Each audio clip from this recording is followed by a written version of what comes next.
Welcome to Biology Made Easy. Today we are looking at blood groups. We are looking at the ABO blood group system, specifically antigens, agglutinogens, and antibodies, agglutinates. Now let's have an introduction of what an antigen is. Antigens are glycoproteins. Glyco means carbohydrate and protein. And these glycoproteins, they are on the surface of cells. Those glycoproteins on the surface of the cells, they serve as cell markers. So if the glycoprotein is here, it's a marker. It enables the cell to see cells that are like itself, embrace them to form tissues. For instance, the antigens as markers enable the cell to recognize cells and foreign matter that are not like it and to reject them by producing antibodies. As you look at a cell surface membrane like this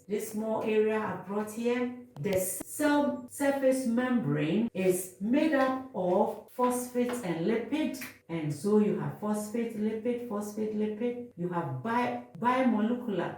So it's two layers of phospholipid. And so you have one layer of phospholipid here, one layer of phospholipid here, and it has various protein, cholesterol, and other things interspersed the phospholipid bilayer. And on its external surface of the cell membrane, we have glycoprotein. The carbohydrate forms kind of tentacles. So look at it, this is the protein, this is the glyco part. You also have some that are lipoprotein. It means that you have a lipid part like this tentacle and a protein. Now, the glycoproteins are plenty different glycoproteins and they serve as cell markers and they are the antigens. If a foreign matter or a foreign cell comes in here, it will reject it by inducing immune reaction, and the immune reaction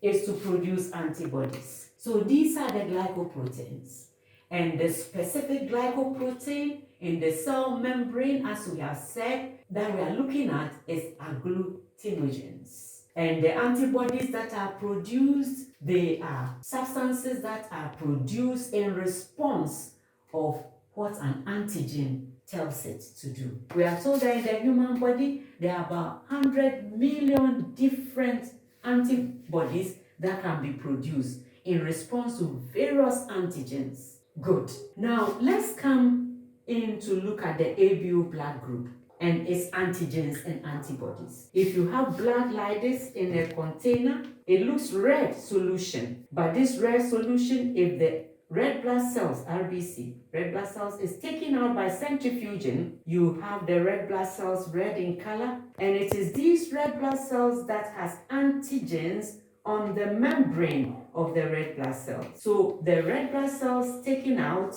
the solution that is left here is blood plasma.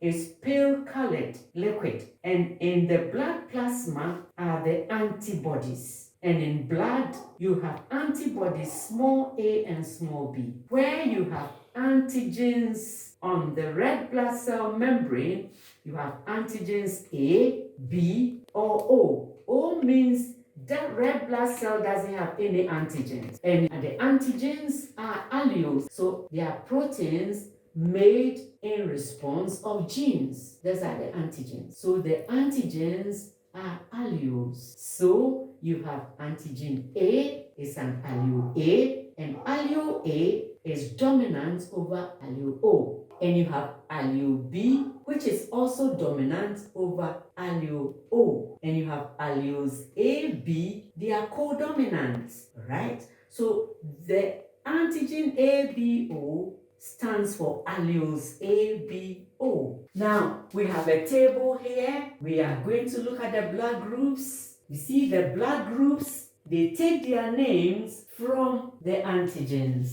So you have blood group A, you have genotype big A, and since blood group A is dominant over O, you can have genotypes big A, O. And if you have this blood group, it means you have antigen A. And in your blood plasma is antibody B. If antibody small a is here, it will react with antigen A. That is how it's done. Then you have blood group B, you have genotypes big B or big B O, and you have antigen B, that's where you got this, and antibody small a. Then you have blood group AB, you have genotype AB, you have antigens A and B, and no antibodies in the blood plasma to cause any agglutination. Then you have blood group O, your genotype is OO, no antigen on the red blood cells, and it has antibodies small a, small b. This is where we end today. Please give us your thumbs. Please subscribe. In our next lesson, we'll look at blood transfusion. Thank you very much. Goodbye.